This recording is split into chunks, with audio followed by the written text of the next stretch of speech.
Shalom à tous, invités. Nous allons démarrer ce live finalement dans quelques minutes où nous parlerons du problème de l'âge dans l'Église, la considération que des personnes donnent aujourd'hui au facteur âge dans l'Église. Nous allons avoir une discussion sur la considération que nous devons avoir envers nos aînés dans l'Église. Amen. Invitez pendant ce moment. Commencez à inviter, partagez la vidéo au maximum. Invitez le maximum de personnes pour cette discussion exceptionnelle et extraordinaire que nous allons avoir.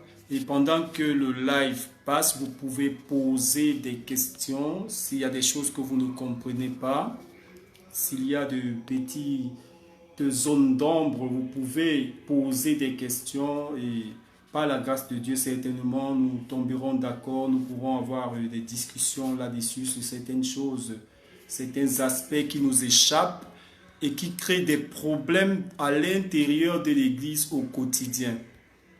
Parce qu'en fait, nous avons notre façon de penser et Dieu a la sienne.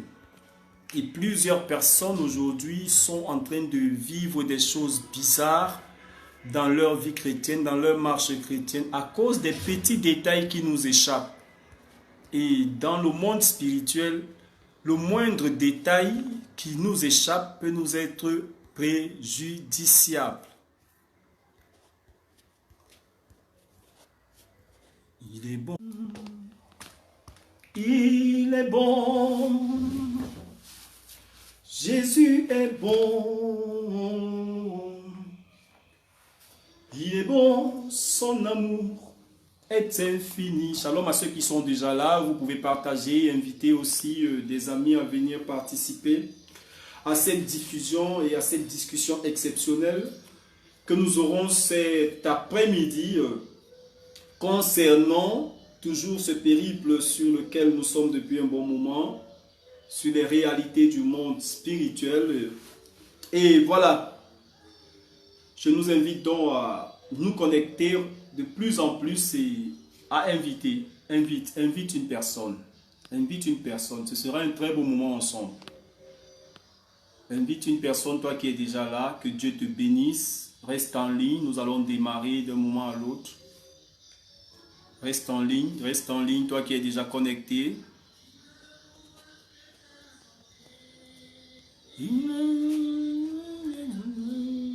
Vers les faux dieux, puisse me suffire.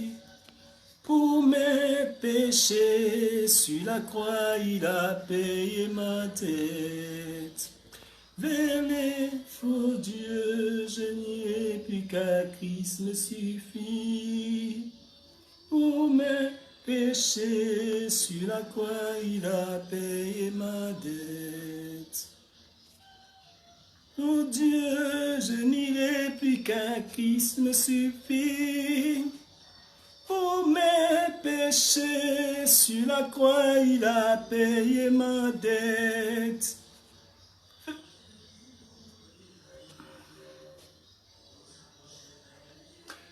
Ok, d'accord. Pour ceux qui sont déjà là, nous allons démarrer. Que Dieu vous bénisse. Cet après-midi, nous parlerons encore sur les réalités du monde spirituel. Et nous allons avoir une discussion sur le facteur âge à l'intérieur de la vie chrétienne. Et même aussi, ça pourrait nous être utile dans notre marche sociale. Parce qu'aujourd'hui, il y a un gros problème à l'intérieur de l'Église.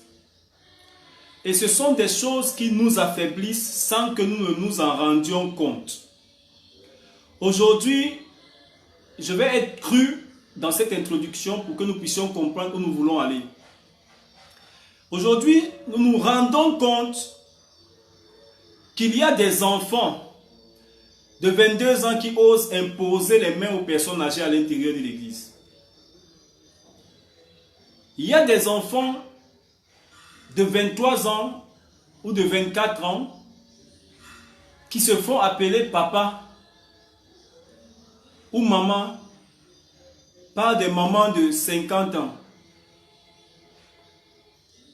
Il y a des personnes, à partir du moment où elles sont devenues, entre parenthèses, serviteurs ou servantes de Dieu, ne respectent plus les aînés.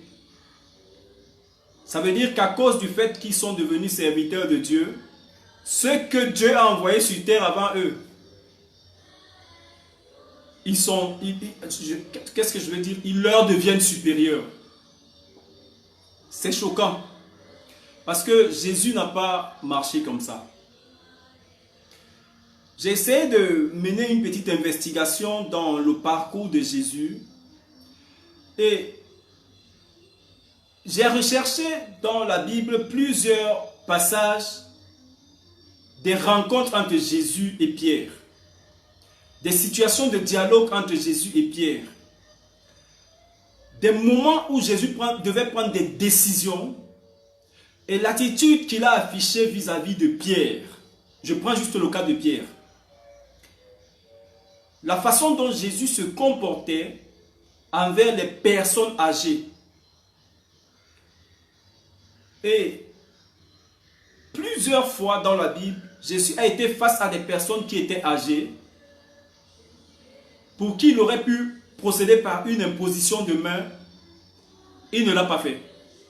Il a proclamé une parole. Quand bien même il fallait opérer un miracle, il a proclamé une parole. Et le constat amer que nous faisons aujourd'hui dans l'église, c'est que même le fait que la Bible nous dise de ne pas activement imposer les mains aux malades, nous ne sommes pas prudents. Et plusieurs d'entre nous sont en train de bafouer l'éthique sociale dans l'église. Le droit d'aînesse n'est pas une affaire de, comment est-ce que je vais dire ça, de lien de filiation, non, je ne peux pas dire ça comme ça, de lien sanguin. Le droit d'aînesse n'est pas seulement lié au fait que vous êtes issus du même père ou de la même mère. C'est pourquoi tu peux respecter une personne qui est plus âgée que toi. Et aujourd'hui, dans le milieu chrétien, il suffit qu'un enfant commence à parler en langue, il ne respecte plus ses aînés dans l'église. Il ne respecte plus les autres aînés qui ne parlent pas en langue. Il suffit qu'on donne l'occasion à un enfant de faire des exhortations, qu'on donne l'occasion à un enfant de présider les cultes. Les personnes âgées qui sont à l'intérieur de l'église, du coup, il est bafou. Mais nous allons rentrer dans la Bible avant de commencer à bavarder parce qu'il y aura beaucoup de choses à dire aujourd'hui pour notre délivrance. Et moi avec. Nous allons prendre notre Bible d'abord dans le livre de Lévitique, chapitre 19, verset 32. Lévitique, excusez-moi, quand nous faisons des discussions, le parcours biblique allant de l'Ancien Testament pour établir le lien dans le Nouveau Testament est l'attitude que Jésus a menée pendant tout son ministère. Il y avait toujours ce côté puisé dans l'Ancien Testament pour venir étayer et apporter des explications. Il ne faut pas que nous allions puiser dans l'Ancien Testament quand il s'agit des dîmes et des offrandes, mais quand il s'agit de vie, quand il s'agit de sanctification, quand il s'agit de sainteté, quand il s'agit de nous-mêmes, de notre problème d'humilité et d'orgueil, nous disons non, c'est l'ancienne alliance. Nous allons puiser dans l'ancienne alliance, dans la loi de Moïse, parce qu'elle n'a pas été abolie par Jésus. Lévitique chapitre 19, verset 32. Qu'est-ce que la parole de Dieu nous dit? La parole de Dieu nous dit: tu te lèveras devant les cheveux blancs.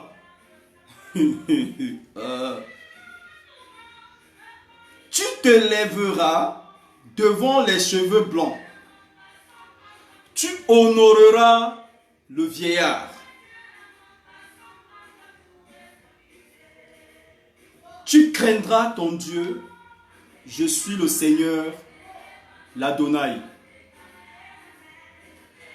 Tu te lèveras devant la personne âgée, celle qui a des cheveux blancs. Tu honoreras le vieillard. Et il dit, je suis le Seigneur, ton Dieu.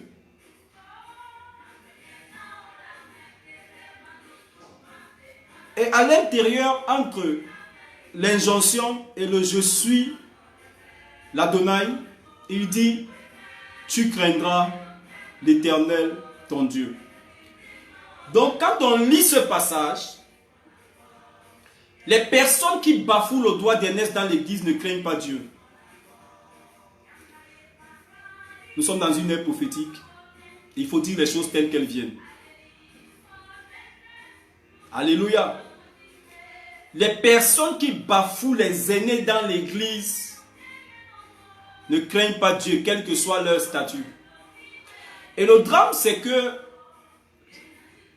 je n'ai rien contre personne, mais le malheur et le constat amer que nous faisons dans l'église, c'est que les personnes qui bafouent le plus, les vieillards, qui bafouent les personnes âgées, qui bafouent leurs aînés dans l'église, c'est ceux qui sont censés servir d'exemple.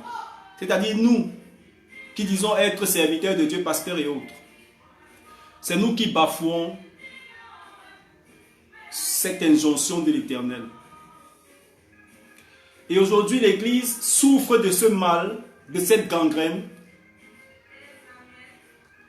parce que nous n'avons pas compris. Avançons. 1 Timothée, chapitre 5, versets 1 à 2. Nous sommes partis de l'ancienne alliance, nous venons dans la nouvelle alliance maintenant. Ce qui est, la Bible dit que rien n'est nouveau sous le soleil. Ce qui a été dit hier est encore en train d'être dit aujourd'hui. Il dit, ne réprimande pas rudement le vieillard, mais encourage-le comme un père. Ne réprimande pas rudement le vieillard, mais encourage-le comme un père. Les jeunes gens comme des frères, les femmes âgées comme des mères. Les femmes âgées comme des mères. Et il parle aussi des jeunes femmes comme des sœurs en toute pureté. D'accord. Le vieillard ne le réprimande pas rudement et considère et parle aux femmes âgées dans l'église comme si tu parlais à ta maman qui t'a mise au monde. Je vais choquer les gens aujourd'hui. J'ai fait aussi un lien en essayant de faire une observation. La plupart des personnes qui ne respectent pas leurs aînés dans l'église ont puisé cette attitude de leur comportement au sein de leur famille. C'est des gens qui ne respectaient pas leurs parents. C'est des gens qui ne respectaient pas leurs grands frères. C'est des gens qui ne considéraient pas leurs aînés, qui quand ils arrivent à l'intérieur de l'église continuent à faire pareil. Et pire encore, quand ils sont devenus pasteurs, ça veut dire que tout le monde à l'église ne vaut plus rien devant lui. Les personnes qui déshonorent les vieillards à l'intérieur de l'église, c'est des personnes qui sont issues des milieux où il n'y a pas la considération de l'autre.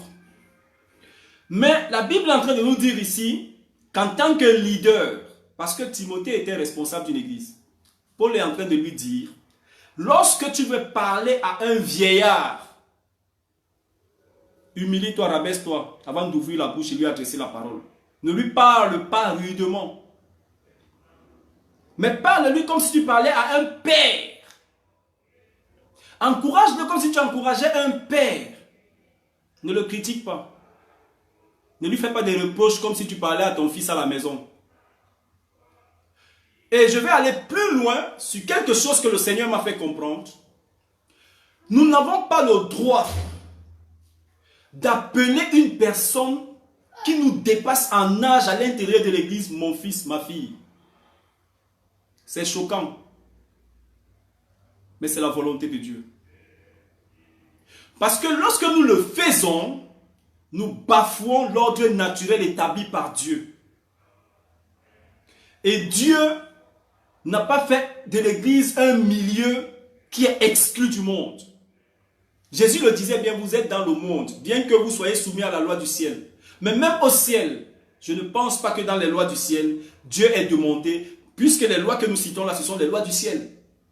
Dans les lois du ciel, Dieu nous exige le respect. Tout à l'heure, nous avons lu dans le livre de Lévitique, il dit de se lever devant le vieillard. De se lever.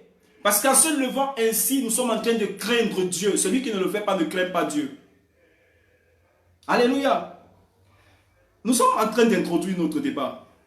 Les vieillards, les femmes âgées, nos aînés, quelle est l'attitude que nous devons avoir envers eux? Plusieurs personnes sont sous le coup des malédictions. Même dans les familles. Ils se plaignent, personne ne me respecte. Oh, je ne suis pas considéré. Mes petits frères me manquent de respect. Parce que toi-même, tu ne respectes pas ceux qui sont plus âgés que toi. C'est normal que les personnes moins âgées que toi te manquent de respect. Jésus le disait bien. Ne faites pas aux autres ce que vous ne vouliez pas qu'on vous fasse. Donc, tel que tu te comportes envers les gens, c'est ainsi que tu subiras. Il y a beaucoup d'exemples dans la Bible. Nous allons parler vaguement des choses qui vont vous choquer. Mais c'est pour notre délivrance à nous tous.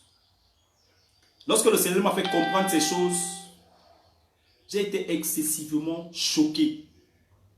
Et je me suis repenti pour toutes les fois où une personne qui me dépasse d'un jour m'a parlé à l'église, je lui ai manqué de respect. Quand je dis manquer de respect, ce n'est pas dans l'impolitesse. C'est-à-dire j'ai voulu le traiter comme si j'étais supérieur à lui, il doit marcher à mon rythme. Mais non, ça ne se passe pas comme ça. Si Dieu nous a confié la responsabilité missionnaire et qu'il envoie les gens vers nous, ce n'est pas pour assujettir ces gens-là. Jésus n'a assujetti personne. Jésus n'a assujetti personne. Il a collaboré avec ses disciples. Au point où à la fin, il a dit, je ne vous appelle plus serviteur, je vous appelle ami. Parce que tout ce que je fais, vous le savez. Et aujourd'hui, Dieu nous laisse dans la dimension de l'amitié dans l'église. Mais tellement nous sommes mondains, et nous sommes issus de nos milieux sociaux où il y a cette hiérarchie sociale. Le chef est là avec ses notables, on doit se soumettre à lui. On a transporté ça dans l'œuvre de Dieu, la chefferie. Et notre chefferie fait qu'aujourd'hui, on a le bâton de commandement en main. On méprise les vieux, on méprise les vieillards, on méprise les mamans dans l'église. On parle n'importe comment aux parents des gens, on parle n'importe comment aux femmes qui auraient pu nous mettre au monde. Il y a des fois où on a vu un homme de Dieu en train de manquer de respect à une maman de 70 ans, alors qu'il n'a à peine que 40 ans. C'est une malédiction, mon frère. Après, tu vas te plaindre qu'il y a le désordre dans l'église. Tu n'arrives pas à maîtriser les chrétiens. Tu n'arrives pas à contrôler le groupe que tu as. Tu n'arrives pas à faire ceci. Les responsables de l'église ne te respectent pas. Ils viennent dans les réunions en retard. Ils ne viennent même pas aux réunions. Ils font comme ils veulent. Chacun dirige comme il veut. Chacun te parle n'importe comment. Toi-même, il faut te remettre en question. Comment est-ce que tu te comportes avec tes aînés? Tu vas te plaindre qu'à la maison, les enfants ne te respectent pas. Tu parles à tes enfants, ils te répondent n'importe comment. Comment est-ce que toi-même tu parles à tes parents? Aujourd'hui, parce qu'on est devenu pasteur, on est devenu des rois. Et des rois du monde. Parce que les rois, selon Dieu, la Bible dit que Jésus était venu servir. Mais nous, aujourd'hui, on a pris le comportement du monde. On ne sert pas, on se sert des autres. Du coup, tous ceux qui viennent à l'église, nous oublions que Dieu les amène là pour leur salut. Nous les prenons et nous voulons les mettre dans nos systèmes, les assujettir, leur manquer de respect, les diriger n'importe comment, leur dire n'importe quoi, n'importe où. Des fois, nous sommes en réunion à l'église, tu vois un enfant de 25 ans parce qu'il est responsable, il est en train d'engueuler une maman. Est-ce que c'est l'église de Jésus, ça? Je ne pense pas. Exode 20, verset 12. La Bible dit, tu honoreras ton père et ta mère, afin que tes jours se prolongent sur la terre que l'Éternel, ton Dieu, te donne. Tu honoreras ton père et ta mère.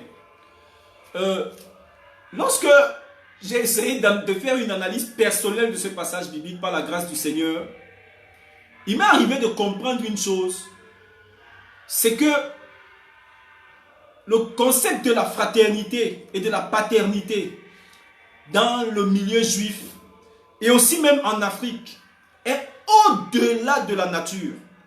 Ça veut dire que le lien biologique ne suffit pas pour déterminer le mot mère ou le mot père. Ça veut dire que toutes les personnes de ta famille qui sont au même rang que ton père sont pour toi des pères. Toutes les personnes de ta famille qui sont au même rang que ta maman sont pour toi des mamans. Ça, c'est le concept naturel. Ce n'est peut-être qu'en Europe, je ne sais pas trop, je ne maîtrise pas trop la culture des Européens. C'est peut-être en Europe que ces choses ne sont pas considérées. Mais chez nous, en Afrique, dans certains milieux asiatiques, c'est des principes qui sont très poussés. Et lorsqu'on voit dans le Proche-Orient ancien, le Proche-Orient ancien est très proche de la culture africaine. Et la plupart des affaires qui se retrouvent dans la Bible sont tirées de cette culture, de ce Proche-Orient ancien-là, d'où le peuple d'Israël. Et le peuple d'Israël appartient à cette région où les traditions, les coutumes et certaines mœurs étaient respectées. Lorsqu'on parle, c'est pourquoi il y a certaines polémiques aujourd'hui, lorsqu'on dit les frères de Jésus sont venus le voir. D'aucuns disent non, à cause du concept de la fraternité, les frères de Jésus, ce n'est pas forcément les enfants de Marie, dont Marie n'avait pas eu d'autres enfants. D'aucuns disent non, elle a eu d'autres enfants. C'est parce que ces concepts-là existent. Donc lorsque Dieu dit maintenant, en tenant compte de tout ça, il dit tu honoreras ton père et ta mère. Ça veut dire que toutes les personnes qui sont au rang de celui qui t'a mis au monde, et de celle qui t'a mis au monde, tu dois les honorer. Et nous, à l'intérieur de l'église, nous avons 30 ans, 35 ans, et nous déshonorons les personnes qui ont 60 ans en montant. Les mamans qui ont 50 ans, qui auraient pu nous mettre au monde. Nous les déshonorons à l'intérieur de l'église. Et nous voulons prospérer. Nous voulons avancer. Pourtant, nous ne respectons pas les principes de Dieu. Ésaïe 3, versets 1 à 7. À cause de cette attitude-là, Dieu introduit une anarchie à l'intérieur du peuple. Écoutez un peu ce que le passage dit. C'est un passage très passionnant. Ésaïe chapitre 3, versets 1 à 7. La Bible dit que comme ils ont choisi d'être désobéissants, Dieu les a aidés à le faire. Écoutons un peu. Dieu les a aidés. Ésaïe chapitre 3, versets 1 à 7.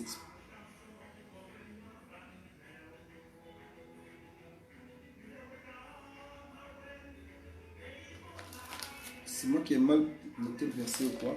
Donc, il dit, ils n'ont pas cru, ils n'ont pas considéré les aînés.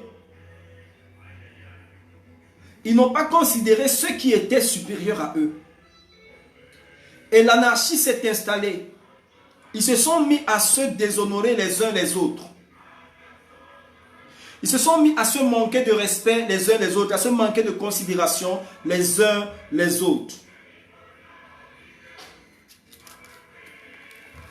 Donc, ici, à cause du fait que nous-mêmes, nous ne respectons pas les aînés, qu'est-ce qui se passe?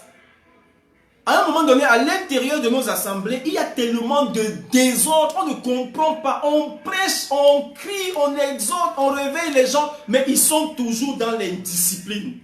C'est parce qu'en fait, l'autorité qui peut amener les gens à la soumission, à la volonté de Dieu, nous a quittés. Le Seigneur dit, je prolongerai tes jours si tu honores. Donc, le prolongement de ces jours-là nous a quittés. Donc du coup, le déshonneur que nous avons manifesté vis-à-vis des personnes âgées se retourne contre nous. Et du coup, nous pouvons crier, nous pouvons pleurer, multiplier les réunions, réveiller les gens, rappeler au peuple, mais dès que les gens sortent de l'église, ils oublient tout ce qui a été dit. Parce que nous-mêmes, nous n'avons pas la sémence de l'obéissance en nous. Nous n'avons pas la sémence du respect en nous. Nous n'avons pas la sémence de la considération et du droit d'aînesse en nous. Comment voudrions-nous que ce que nous n'avons pas en nous, nous puissions le transmettre aux autres? Donc nous parlons comme, je ne sais pas comment dire, comme un courant d'air qui parle et puis ça passe, ça entre d'une oreille, ça sort à l'autre. Parce que cette sémence n'est pas en nous. Pour pouvoir amener les gens à avoir un comportement, il faut que ce comportement tu l'aies. Si tu ne respectes pas les aînés, personne ne pourra te respecter. Et nous voulons imposer notre respect par force. Par contre, nous bafouons l'honneur des autres. Il y a des moments où nous humilions des mamans, des mères de famille, une maman qui a des enfants qui ont le même âge que toi. Parce que tu es leader à l'église, tu l'humilies. Tu ne tiens même pas compte du fait que peut-être cette maman est l'aînée de ta maman qui t'a mis au monde. Tu l'humilies parce que tu es leader. Mais qu'est-ce que Paul disait à Timothée? Il dit, lorsque tu veux reprendre, il dit, ne réprimande pas rudement le vieillard, mais encourage-le comme un père. Est-ce que c'est ce que nous faisons? Il dit, les femmes âgées, parle-leur comme à des mères. Mais lorsque nous parlons aux femmes âgées, oh, wow, nous crions, hein, maman, ce n'est même plus maman, c'est ma fille, viens ici, ma fille, tu es indisciplinée. Mon frère, une maman qui a 60 ans est ta fille. Toi, quand elle naissait, il y a même des gens, aujourd'hui, c'est-à-dire, il y a même ce côté même si nous allons parler de l'âge spirituel. D'accord, non, je suis plus âgé spirituellement qu'elle. Je vais vous choquer. C'est pas parce que tu es pasteur que tu as un âge spirituel supérieur à tout le monde qui est dans l'église. Tous ceux qui se sont convertis avant toi sont tes aînés spirituels. Il y a des gens aujourd'hui qui appellent la personne qui les a baptisés ma fille. Ou la personne qui les a conduits à l'église, ma fille ou mon fils. Mais c'est un sacrilège. Quelqu'un qui t'a gagné dans le monde, tu étais voleur, tu étais malhonnête, tu étais ingrat, tu te comportais mal. Tu arrives à l'église parce que tu as un appel sur ta vie et par la grâce de Dieu, cette personne n'a pas l'appel pastoral. Lui, il est appelé à faire autre chose à l'église. Dès que tu es devenu pasteur, tu oses appeler celui qui t'a gagné en Christ, mon fils ou ma fille. Mon esprit est en colère comme ça quand je parle de ces choses. Quelqu'un qui t'a gagné en Christ, celui par qui Dieu est passé pour te sauver la vie. Tu ne le respectes plus parce que tu es devenu pasteur. Mon frère, ça là, va mettre tes genoux au sol et demande pardon à Dieu. C'est un sacrilège devant le Seigneur. C'est un acte manifeste de déshonneur. Tu as déshonoré ton Père. Je vais te dire une vérité. La personne qui t'a gagné en Christ est ton premier Père spirituel, même si ce n'est pas lui qui t'a formé. La personne qui t'a conquis en route, qui t'a amené, qui a fait ton suivi. Des fois même c'est la personne qui a fait ton suivi. Tu ne voulais même pas venir à l'église, il était derrière toi tous les jours. Il venait prier pour toi, tu es malade, il prie, tu guéris. Tu as des problèmes, il prie, Dieu fait. Parce qu'il n'est pas pasteur, tu te mets à lui manquer de respect. Frère, repentez-vous. Repentez-vous. C'est le désordre à l'intérieur, c'est l'anarchie. C'est le désordre. Tout ça, c'est pourquoi? C'est parce que nous n'avons pas brisé notre orgueil en rentrant dans le ministère. Nous n'avons pas accepté de changer notre façon de penser avant de rentrer dans le ministère. Pourtant, Paul le dit dans Romains chapitre 12, il dit, nous devons être transformés par le renouvellement de l'intelligence. C'est ce qui est bon et agréable devant le Seigneur. Et lorsqu'il le dit, il ne dit même pas vous devez, il donne une injonction, il dit soyez. Donc quand on parle du verbe soyez, l'impératif, c'est un ordre. Nous sommes contraints de renouveler notre intelligence quand nous venons en Christ. Dans nos comportements du monde, ou parce que tu es devenu directeur général d'une entreprise, bon, maintenant tout le quartier là doit marcher à ton rythme. Ou alors quand tu es devenu chef du quartier, tu manques de respect à tous les papas du quartier. Ça, c'est dans le monde. À l'église, il n'y a pas ça. Il faut respecter et honorer les aînés. Il faut respecter et honorer les personnes par qui Dieu est passé pour que toi-même qui prêches aujourd'hui, là, tu deviennes chrétien. Mais parce que tu es devenu pasteur, tu respectes plus personne. Tu bafoues tout le monde. Mon frère, ma soeur, repentons-nous. Repentons-nous. Lorsqu'on voit par exemple le parcours de Jacob. Jacob, c'était un homme qui était né pour être un missionnaire de l'Éternel. Il avait une grande mission et il a accompli sa mission, gloire à Dieu. Mais dans son parcours missionnaire, il lui a fallu beaucoup de temps jusqu'au jour où Dieu l'a frappé et a cassé sa hanche pour qu'il se convertisse véritablement. Pour qu'il se convertisse véritablement. Jacob a usurpé le droit d'aînesse en trompant son frère. Il est devenu son aîné. Partant d'un pacte. Pourtant devant Dieu. C'est vrai, Dieu avait dit, le plus petit sera plus grand que son premier. C'est vrai. Mais à cause du fait qu'il a bafoué le droit d'aînesse, il y a toujours une influence sur le plan naturel. Une promesse de Dieu ne vient pas bafouer l'état naturel. Une promesse de Dieu vient compléter l'état naturel et nous conduire vers une destinée, selon le projet de Dieu. La promesse de Dieu ne vient pas annuler notre nature. La promesse de Dieu ne vient pas faire que ton père qui t'a mis au monde ne soit plus ton père. Que ta mère qui t'a mis au monde ne soit plus ta mère. La promesse de Dieu vient te faire rentrer dans une voie en agençant le fait que tu sois issu d'une famille, plus le fait que Dieu vient maintenant te donner ton nom. Quand il te donne son nom, et qu'est-ce que Paul dit? Paul disait aux Juliens, oui, si tu as cru au Seigneur Jésus, tu seras sauvé toi et toute ta famille. En fait, Dieu peut t'utiliser comme instrument pour rentrer dans ta famille. Mais ça ne veut pas dire que ta mère qui t'a mis au monde, tu peux te lui imposer les mains. C'est une malédiction grave. C'est une malédiction grave. Tu parles. Mais attendez, Pierre marchait avec Jésus. Sa belle-mère est tombée malade. Pierre pouvait prier pour sa belle-mère. Il pouvait.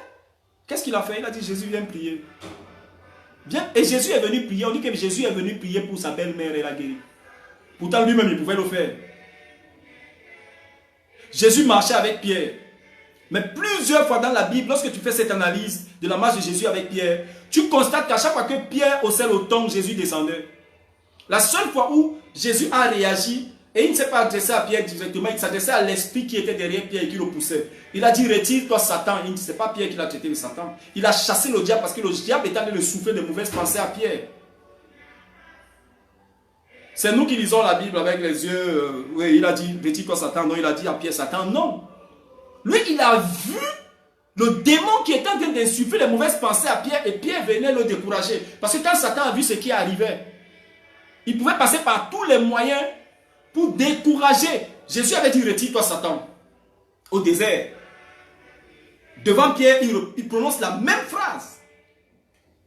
Au désert, il était face au diable.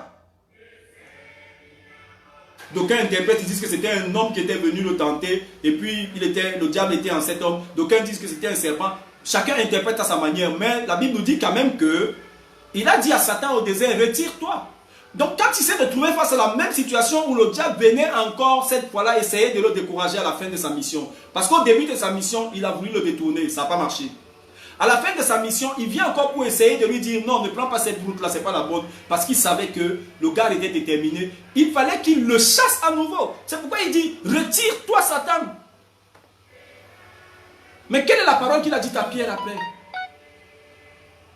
Il lui dit, Pierre, dans la douceur, Pierre, le diable te réclame. Mais j'ai déjà prié pour toi. Le diable te réclame. Le diable te réclame. Montrez-moi un seul verset biblique où Pierre a appelé Jésus, il a repris sévèrement et Jésus a réagi. Jésus se taisait. À chaque fois que Pierre le reprenait, Jésus se taisait.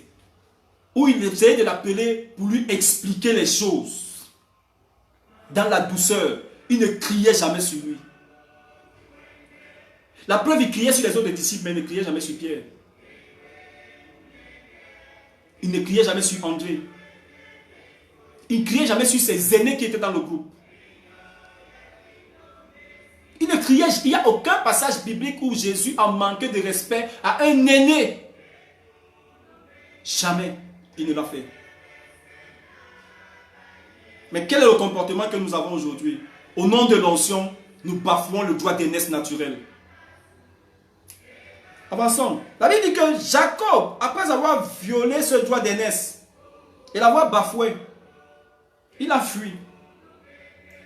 Même quand il est revenu pour rétablir les choses et rentrer dans ses bénédictions, parce que la bénédiction dans laquelle Jacob rentrait, c'était pas trop le fait qu'il soit allé chez Laban pour prendre. Ce qu'il partait prendre chez Laban, c'était les prémices de la bénédiction. Mais pour qu'il puisse même utiliser ces prémices sur sa terre de bénédiction, il a fallu qu'il se prosterne devant son grand frère et lui demande pardon.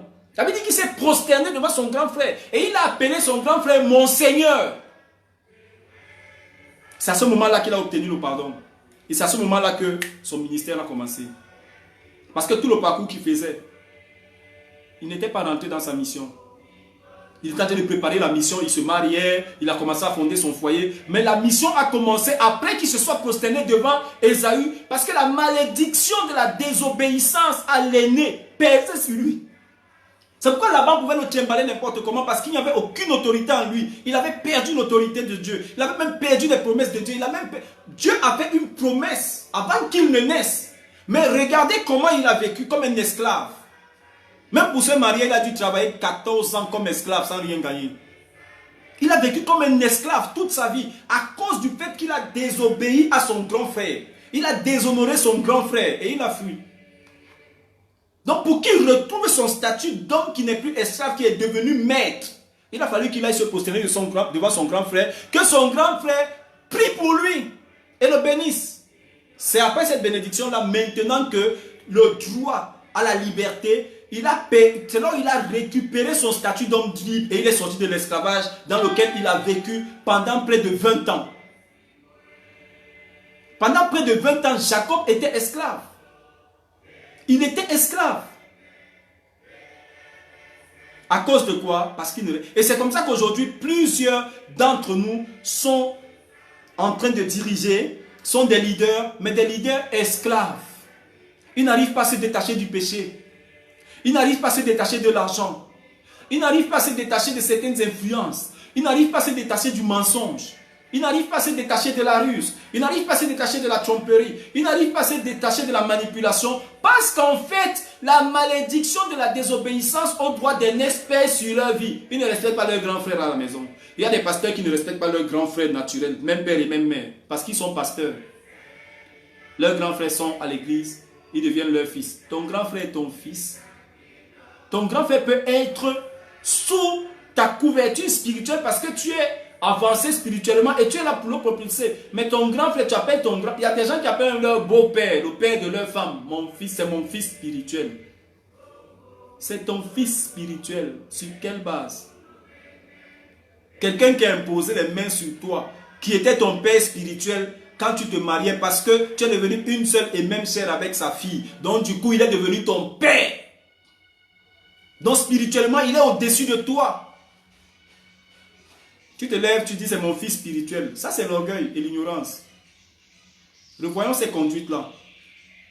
Et toutes ces choses-là nous poussent dans des malédictions que nous n'arrivons pas à contrôler. Alléluia. Regardez un peu dans la famille de Jacob. À cause du fait qu'il ait bafoué le droit d'aînesse, malgré qu'il ait été restauré, mais la malédiction est restée. Parce qu'il n'a pas brisé cette malédiction-là. On a prié pour lui pour qu'il rentre dans les promesses de Dieu et qu'il commence son ministère, former sa famille, préparer le peuple de Dieu et tout le reste. Parce que les 12 fils qui sortaient de lui étaient les 12 fils qui devaient impacter le monde aujourd'hui. Mais, qu'est-ce qui s'est passé au milieu de ses enfants? Regardons certains petits événements. Ruben a couché avec la femme de son père. Dans Genèse 49, verset 4, il a perdu son droit d'aînesse à cause de ça. Parce que la malédiction du droit d'aînesse qui pesait sur son père est tombée sur lui. Lui, il a été victime, il a perdu son droit d'aînesse. Finalement, c'est Joseph qui a été établi aîné de la famille. Celui qui était, je crois, l'avant-dernier, il est devenu aîné de la famille. Judas a hérité de la royauté. Pourtant, logiquement, quand on parle de royauté, Jacob était le premier roi d'Israël en tant que fondateur du peuple. Donc, celui qui devait logiquement prendre le trône en Israël, c'était Ruben. Mais c'est Judas qui a hérité de la royauté dans la bénédiction. À cause de quoi? Le droit d'aînesse qui a été bafoué.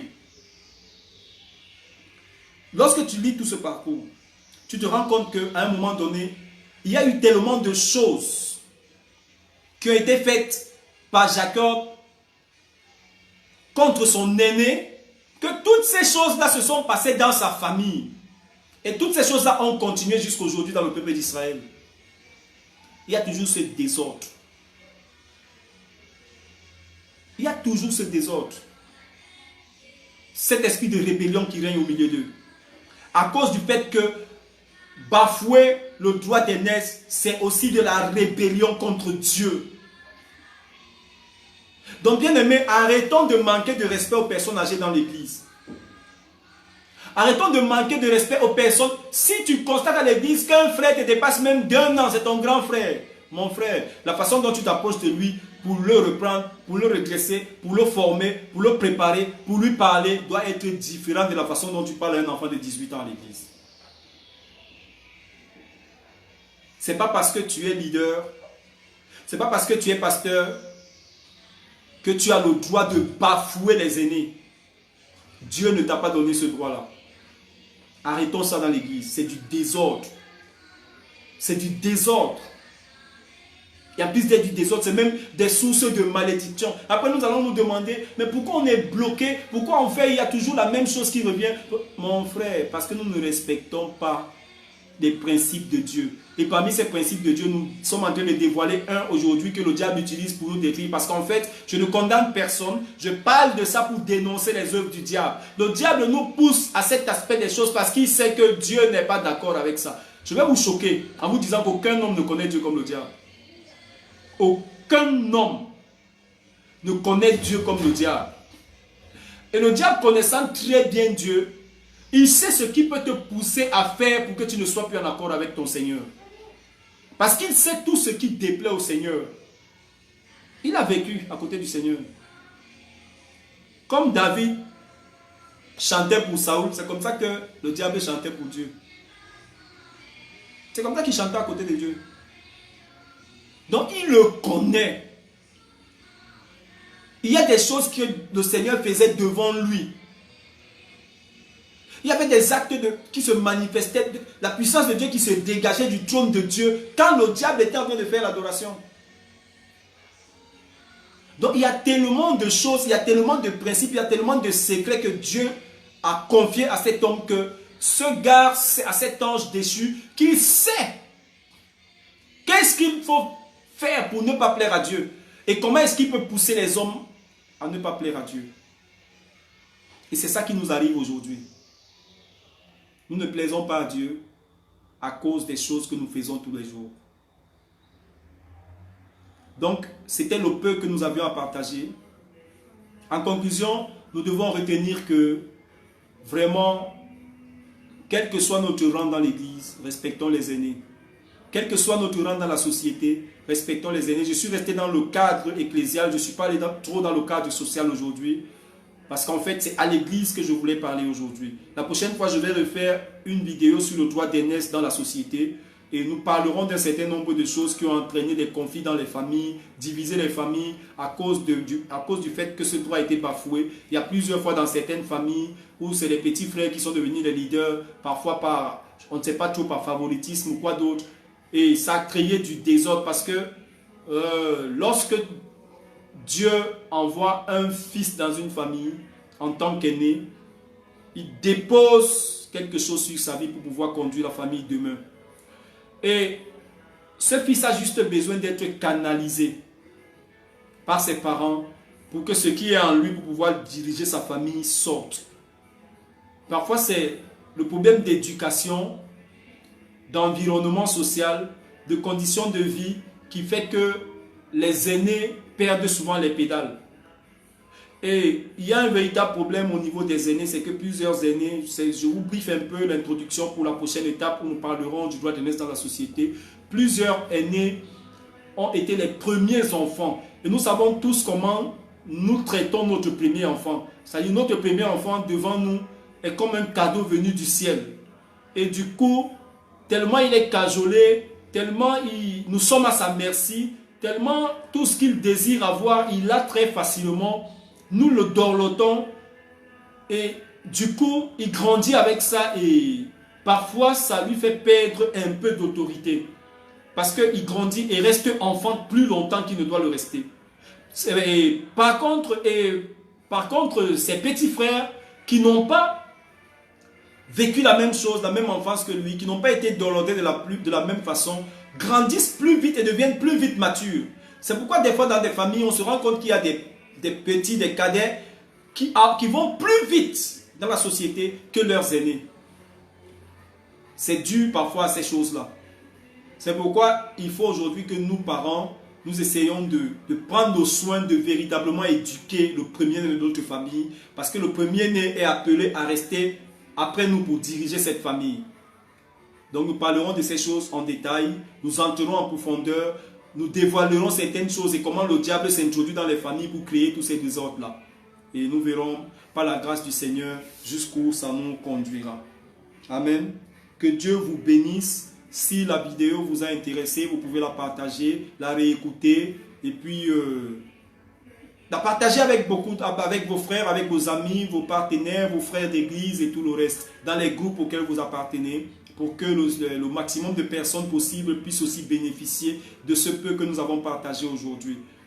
C'est un message qui n'a pas été très long, nous n'avons pas voulu rentrer dans toutes les profondeurs, mais nous reviendrons sur cette question de l'âge à l'intérieur de l'église plusieurs fois dans plusieurs vidéos et nous comprendrons plusieurs comportements que des gens affichent vis-à-vis des personnes âgées qui n'honorent pas Dieu. Nous allons retenir ce passage biblique pour conclure autant pour moi. 1 Timothée chapitre 5. Ne réprimande pas rudement le vieillard. Et puis plus loin, traite les vieillards comme un père, encourage-le comme un père. Et les femmes âgées, traite-les comme des mères. Donc traite le vieillard comme un père, traite la femme âgée comme une mère. Si tu respectes ta mère à la maison, respecte les personnes âgées, les femmes âgées. Si tu respectes ton père à la maison, respecte les hommes âgés dans l'église. Si tu ne savais pas respecter ton père, c'est normal que tu ne saches pas respecter les personnes âgées. Mais quand on vient en Christ, c'est pour sortir des malédictions. La Bible dit qu'il n'y a plus de condamnation pour ceux qui sont en Christ. La loi de l'esprit de vie les a affranchis de la loi du péché et de la mort. Donc la loi du péché qui pesait sur toi, qui te poussait à être désobéissant en famille, Christ t'a délivré de cette loi et t'a mis dans une nouvelle loi qui doit t'amener à considérer les personnes âgées, à respecter les parents, à les honorer. Ainsi, tu manifesteras la crainte de l'Éternel. Que Dieu vous bénisse, que Dieu bénisse tous ceux qui suivront cette vidéo en différé. Shalom, shalom, shalom.